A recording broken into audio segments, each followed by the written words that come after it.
Sa ngayong araw na ito, ang tagutom sa Gaza ay mas lalong tumitindi pa. At ayon mismo sa Governmental Media Office, kami ay nagbabala sa isang global humanitarian catastrophe na kumikitil sa buhay ng libu-libong mga tao. At sa ngayon, kami ay nananawagan sa Russia, China at Turkey na basagin ang pagkubkob at maglagay ng pressure para itigil ang genocidal war.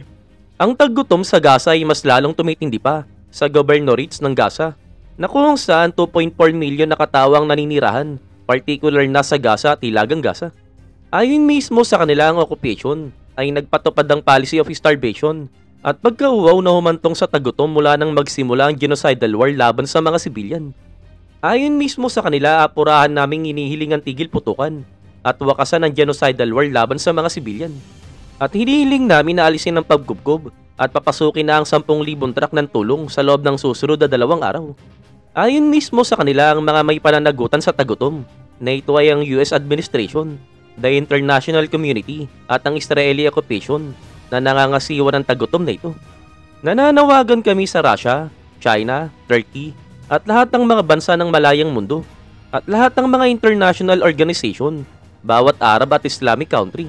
Kasama na dito ang Arab League at iba pa na basagin na ang pagkubkob sa Gaza. Itigil na ang tagutom laban sa mga Palestinian family at itigil na ang pananakop. Ngayon, sa isang operasyon noong nakaraang linggo, nalokit ang mga paratrooper brigade combat team ang malaking bilang ng mga armas sa loob ng isang gusali na katabi ng isang paaralan ng UN sa Khan Yunis.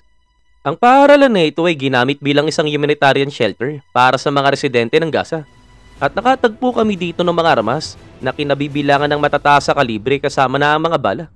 Ginamit ng mga kalaban ng isang puwang sa pader ng paaralan bilang daanan patungo sa gusali, na kung saan kinukuha nila ang mga armas upang gamitin sa pag-atake sa mga sundalo ng IDF.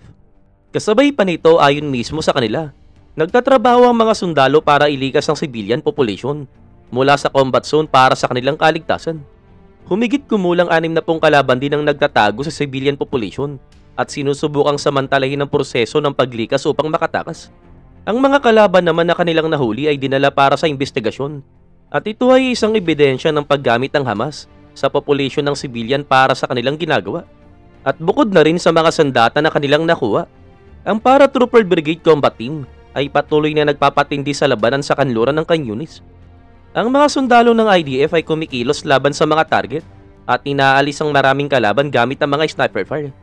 At dagdag pa nga dito, sa buong araw natukoy ang mga target sa kibbutz, Misgab at Margalyot. Winasak ng mga fighter jets ng IDF ang mga kota ng kalaban sa lugar ng Blida. At dagdag pa dito ang ilang mga military structure na ginamit ng kalaban sa lugar ng Aita Ashab sa timog ng Lebanon ay tinamaan din. At dagdag pa rito, karagdagang military structure ang natamaan sa lugar ng Karakela na kung saan nakilala ang sinasabi nilang teroristang Hezbollah.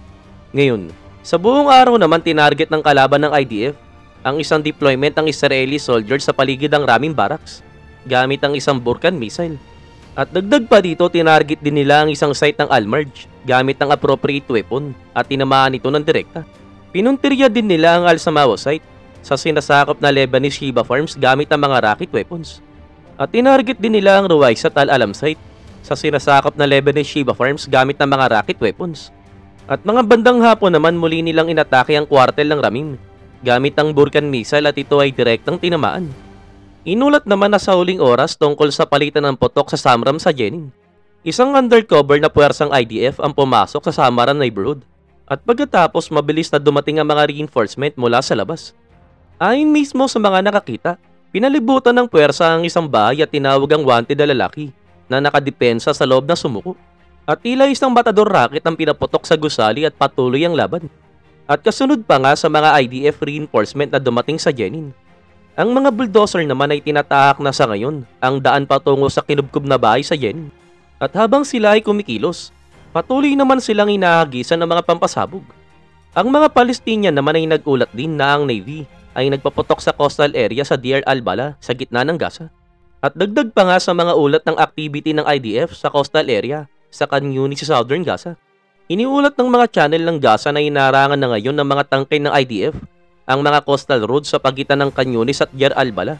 At talagang pinutol ang access road na kumukonekta sa kahabaan ng coastal road. Ang mga Palestinian din ay nagulat ang malaking takot na humawak sa libu-libong mga IDP na nasa mga tolda ng Mauti area ng Kanyunis sa coastal axis. Ang mga puwersa ng IDF na binubuo ng 30 tangke at mababigat na kagamitan ay nagsimula ng kumilos ng hindi inaasahan sa lugar. At tayo mismo sa ulat talagang mayroong palitan ng putok. Ang Kanyunis Anchorage ay matatagpuan sa baybayin, isang maliit na timog sa Deir al-Balah, sa kalagitnaan ng Al-Aqsa University. Ito ay isang lugar na hindi pa nararating ng mga manipulative force at sa ngayon nga sa unang pagkakataon. Ang mga puwersa ay aktwal ng kumikilos mula sa Kanyunis, sa coastal axis patungo sa Deir al-Balah.